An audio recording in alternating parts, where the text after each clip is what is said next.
The year that was 2019 in international racing was a year of firsts. So what was a year which saw the record books rewritten? We take a look back at our top 10 international racing moments of the year.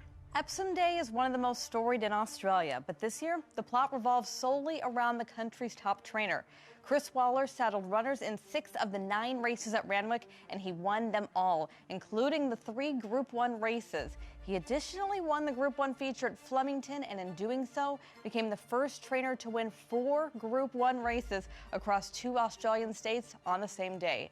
At number 10, Chris Waller's Big Epsom Day. Come play with me, going home best. Come play with me wins the Metropolitan. Last year, Melody Bell was named New Zealand's Horse of the Year in a nearly unanimous vote, and yet she somehow topped herself this time around.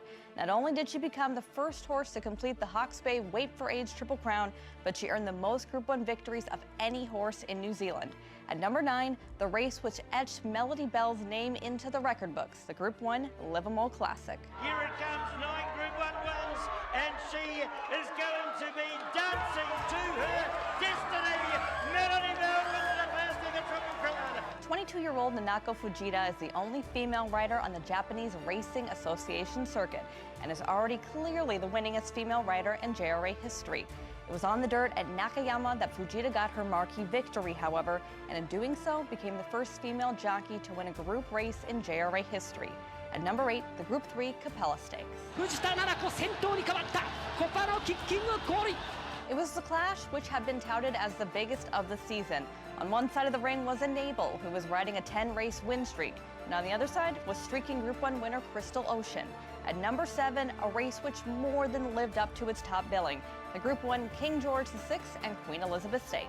Crystal Ocean will not give in on the far side. They go head to head, toe to toe. She's just in front of Enable, racing up towards the line, and she'll win a second King George. What a race! In 2012, jockey Craig Williams won the Caulfield Cup aboard Dunedin.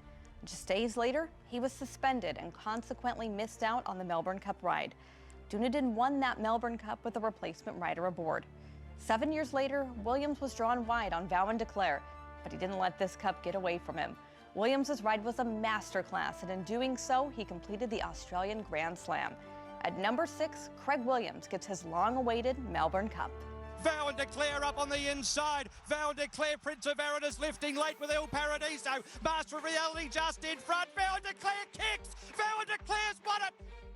2019 meant the loss of Super Stallion Deep Impact, but the jurisdiction he had such a strong hand in shaping dominated the international racing scene.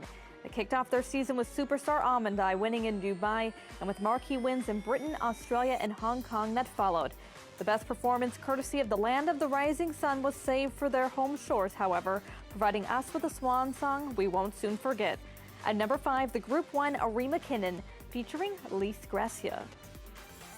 Lise Gracia, the Cox Plate winner. Damien Lane races away, and Lise Gracia wins in a canter. At just 18 years old and with only a few months of training under her belt, Khadija Mella had a ride in one of Britain's most prestigious charity races. She entered the race as the first jockey to ride a race in Britain wearing a hijab, and she exited it a winner. She has a mechanical engineering degree to complete, but she plans to try for an amateur jockey's license. And at number 4, we look at one of the year's most inspirational moments, Khadija Mella winning the Magnolia Cup. Haviland is getting there with every stride on the near side. The Grey Kluber company runs on well far side, but it might have been Haviland near side. After sweeping his starts in Dubai, Blue Point entered Royal Ascot with a world of expectation. But after dropping old rival Batash in the Group 1 King's Stand, Blue Point was unexpectedly entered to run a mere 4 days later in the Group 1 Diamond Jubilee, in a feat which had only been accomplished once before. At number 3, we have Blue Point's Royal Ascot Double. Blue Point all out. Dream of Dreams is thrusting. Blue Point near side. Blue Point. In conversation about the world's best horses of all time, you'll undoubtedly hear the name Frankel. But in 2019, we saw a 2-year-old who outperformed him in Pinatubo. The son of Sharmadal won all 6 of his starts in 2019, but it was his drubbing of top-flight horses at the Curragh that wound up being a juvenile performance unlike anything we'd ever seen. At number 2, the Group 1 Vincent O'Brien National Stakes, featuring Pinatubo. 5 is the magic number this weekend as Pinatubo runs away with the Goss Vincent O'Brien National Stakes. 2019 saw Hall of Famer Winx take her final bow on the racetrack, ending a career which included 25 Group 1 victories and a whopping 33 straight wins. The eyes of the world were watching while Winx finished in the only way fitting, as a winner. At number 1, Winx's final race, the Group 1 Queen Elizabeth Stakes. Today we farewell an Australian icon, the greatest of all time. Winx wins her third Queen Elizabeth. While Winx may be retired, with superstars like Enable and Pinatubo returning to the races, 2020 already looks the potential to be a blockbuster season of international racing. Stay tuned to TVG, America's home for horse racing, so you don't miss a single moment.